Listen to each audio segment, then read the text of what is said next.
Guys, কেমন আছো সবাই? হোপসো ভালো আছো অ্যান্ড হোপসো এই ন্যাচারাল লাইটটা ভালো দেখতে পাচ্ছ অ্যান্ড হোপসো আমার ভলিউম তোমাদের অবধি পৌঁছাচ্ছে। আমার কাছে এখন মাইক নেই, যেহেতু আমি আমার বাবার বাড়িতে মায়ের বাড়িতে আছি বলে অনেক কিছু জিনিসই নেই, তাই আমি ভিডিও শ্যুট করতে পারছিলাম না।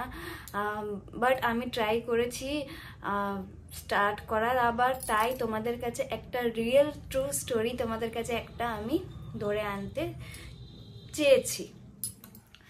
তোমরা জানোই এই চ্যানেলে আমি শুধু লাইফস্টাইল ব্লগস দিই, হেলদি ব্লগস দিই অ্যান্ড আমি একজন ডেন্টিস্ট, ডক্টর সুস্মিতা পাল।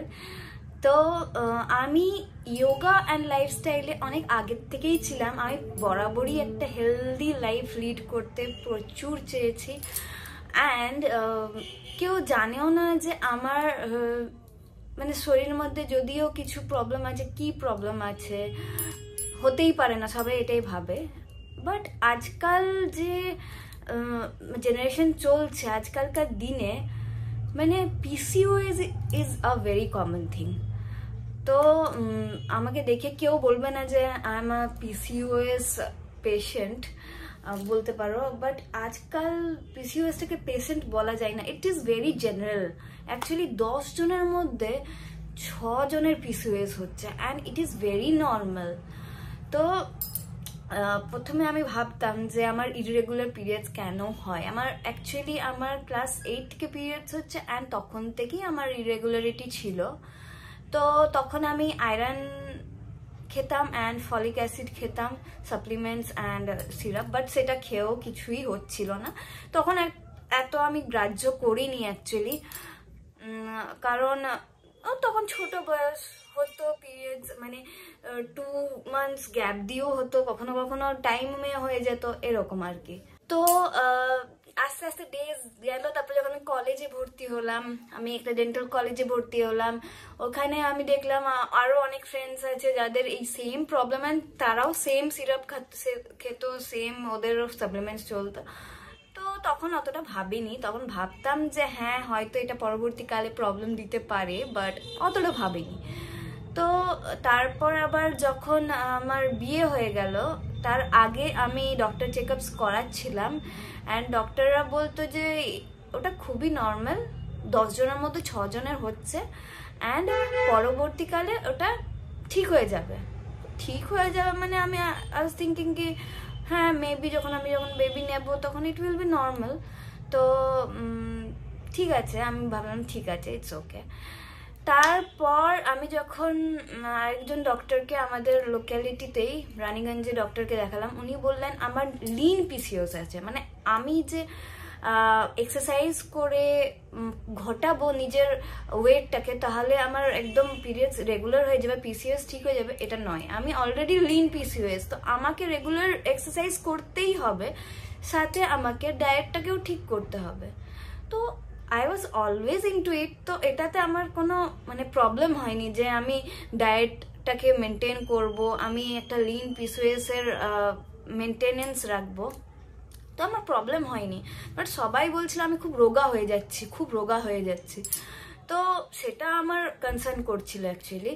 তো আমার মায়ের জন্য যাওয়া হয়েছিল চেন্নাই, মায়ের চেকআপের জন্য, একটা মানে অপারেশন হয়েছিল মায়ের, তো সাথে আমিও নিজে চেকআপ করিয়েছিলাম অ্যান্ড মানে ওখানে গিয়ে আমার এত ভালো লেগেছে। অ্যাপোলোতে ডক্টর সুমনা মনোহর, আমি গাইনোকে দেখিয়েছিলাম প্লাস আমি গ্যাস্ট্রোএন্ট্রোকে দেখিয়েছিলাম। আমার লিটারালি কোনো প্রবলেম ছিল না, মানে এখানের মানুষ এত আমার মাথায় ঢুকিয়ে দিয়েছিল কি প্রবলেম আছে, আমার একটু গ্যাস টাইপের হতো, তো ডক্টর দেখানো হলো, সব কিছু করানো হলো, কিচ্ছু ছিল না problem. It was very normal যে আমি একটু রোগাই, মানে আমার বডি স্ট্রাকচারটাই ওরকম।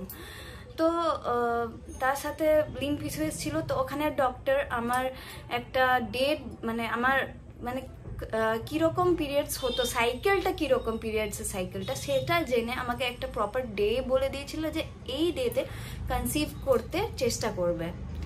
তাই ওই ডেতে সেই হিসেবে আমি কনসিভ করলাম। ফার্স্টে তো ওখানে আমাকে চিকেন পক্সের আমাকে ভ্যাকসিন দেওয়া হয়েছিল, সব রকমের টেস্ট করা হয়েছিল, সবগুলোতেই আওয়াজ পাস। বাস চিকেন পক্সটা এমন ছিল যে আমি মানে আমার চিকেন পক্স হতে পারে, কারণ আমার আগে কোনোদিন হয়নি, আমার ভ্যাকসিন নেওয়া ছিল না।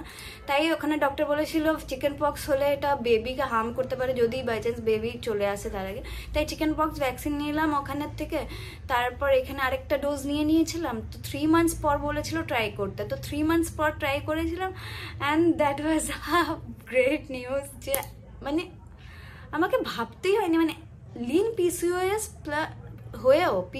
হয়েও আই এত হ্যাপি যে আমি প্রেগনেন্ট হয়ে গেলাম। And is it so easy? মানে সবাই ভাবে যে পিসিওএস পিসিওডি এত বড় একটা, অমনি কিছু নয় guys. PCOS and PCOD is very normal these days. বাস আমাদেরকে এটা করতে হবে, একটু লাইফস্টাইলটাকে হেলদির দিকে যেতে হবে, একটু খাবার হেলদি খেতে হবে, একটু এক্সারসাইজ রাখতে হবে প্রতিদিনের রুটিনে, তাহলে সব ঠিক হবে। আমি অনেক এটার ওপর রিসার্চ করে অনেক রকম এটার মধ্যে মানে নিজের বুদ্ধি লাগিয়ে রুটিন সেট করে অনেক আমি নিজের হেলথকে হেল্প করেছি একটা বেবিকে নিজের জীবনে আনার জন্য। অফকোর্স কে না মা হতে চায়, সবাই মা হতে চায়, অ্যান্ড সব কিছু নর্মালি হয় যেন সেটাই সবাই ভাবে।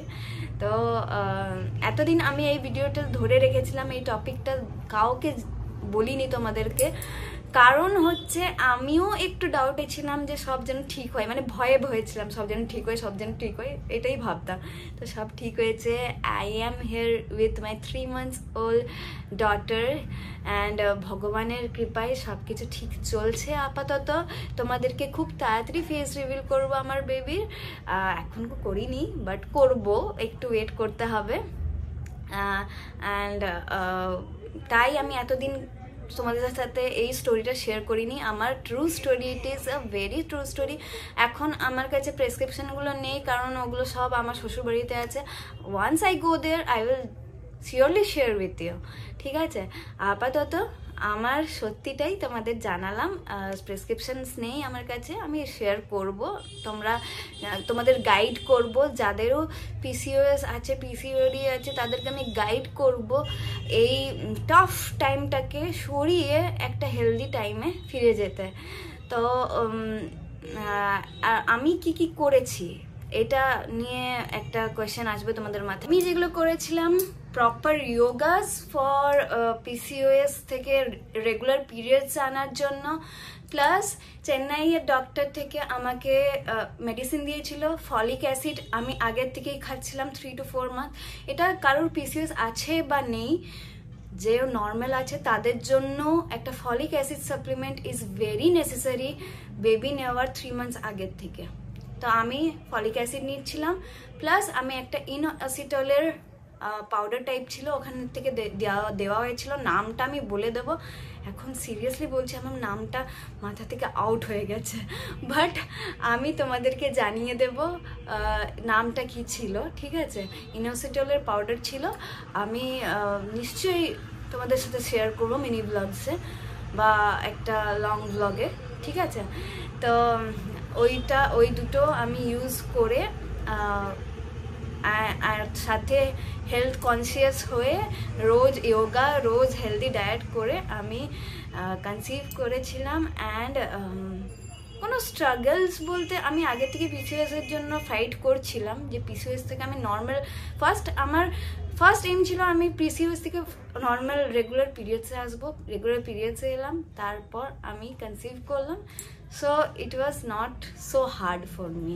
এই ভিডিওটা অতদূরই যে আমি কি করেছি, অ্যান্ড একটা ট্রু স্টোরি আমার সাথে, যেটা মানে আমার লাইফের ট্রু স্টোরি। তো আর আমি কি করেছিলাম সেটা নিয়ে। তো এই জার্নিটা এত দূর নয়, এটাকে আমি আরও বাড়াবো, তোমাদেরকে আমি নিশ্চয়ই হেল্প করব। আমি এই দিনটার জন্য অনেক দিন দিয়ে অপেক্ষা করছি যে আমি তোমাদেরকে কবে হেল্প করতে পারবো, কারণ আমি নিজে একটা জিনিস অ্যাচিভ করেছি, তো সেইখানে তোমাদেরকে আমি অ্যাচিভ করতে হেল্প করব, একদম শিওরলি হেল্প করব। অ্যান্ড হোপসো তোমরা খুব ভালো থাকো, হ্যাভ আ গুড ডে। আর নেক্সট ভিডিওর জন্য আমি আমার টপিকটা সিলেক্ট করে নিয়েছি, খুবই শীঘ্রই সেটাও আমি দেবো। And keep smiling.